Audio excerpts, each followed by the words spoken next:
Hello and welcome to this documentary on the Upminster Heritage Trail. We'll be introducing you to many people from Upminster throughout history. For our first stop we'll be going back to 1689 to meet William Darim in St Lawrence's Church.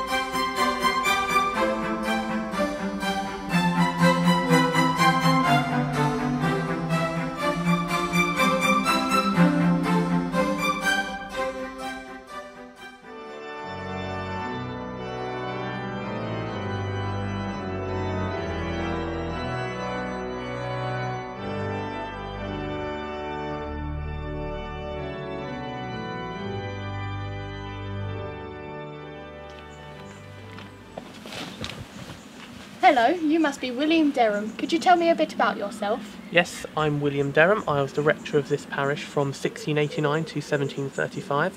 I was a member of the Royal Society and I measured the speed of sound at this church. How did you measure it?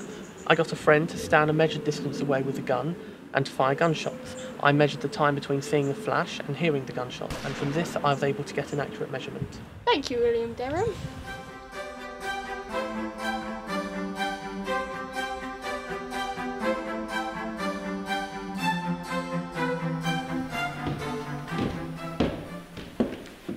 We now find ourselves in 1803 in Upminster's Workhouse. I'm now going to talk to these two workers.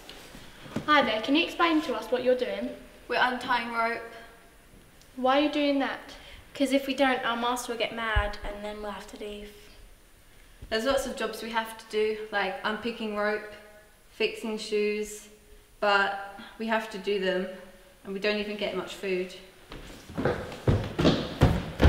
What are you two chatting about? Get back to work. I didn't hire you to have a conversation. You're here because you don't have anywhere better to work. So stop mucking about. That's not even the half of it. We get treated terribly and the conditions that we work in are horrible. We don't get very much food and we only get a place to stay. We don't even get paid. Well, we'll leave you to it. We don't want you to get in trouble now, do we?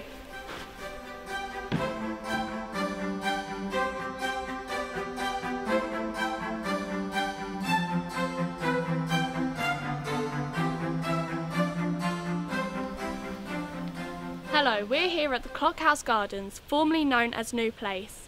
We have found some history about the gardens and we've also found some archive footage. This is a message from the War Office. Look at these girls hard at work for the Land Army. Here at the Clockhouse Gardens, the land girls are farming crops to feed the nation. Just look at their smiling faces and golden wheat. Isn't this fun, girls? This is a call to all Upminster women. Go to the Clockhouse Gardens for your king and country and dig for victory.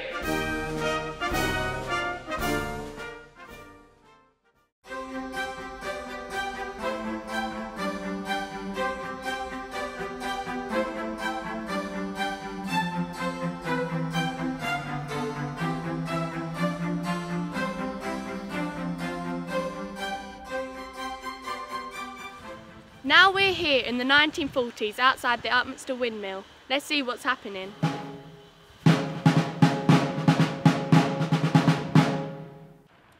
What are you two trying to do? We are trying to convince the council to keep the windmill. They are trying to knock it down, but we've been protesting against it. If we get rid of the windmill, it will benefit us immensely. We get more land and more money. It's already derelict. Who would want to save it anyway? If we get rid of it, then that will mean that there will be less history here in Upminster for the future. Also, it will get rid of the rural touch. And I'm sure it can be easily renovated. Well, I'll leave you guys to argue as we go on to our next location.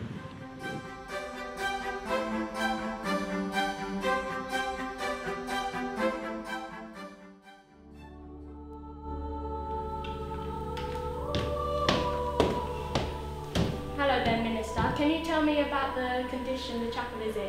Of course. I'm afraid we might have to leave because the congregation has become too small and expensive to maintain.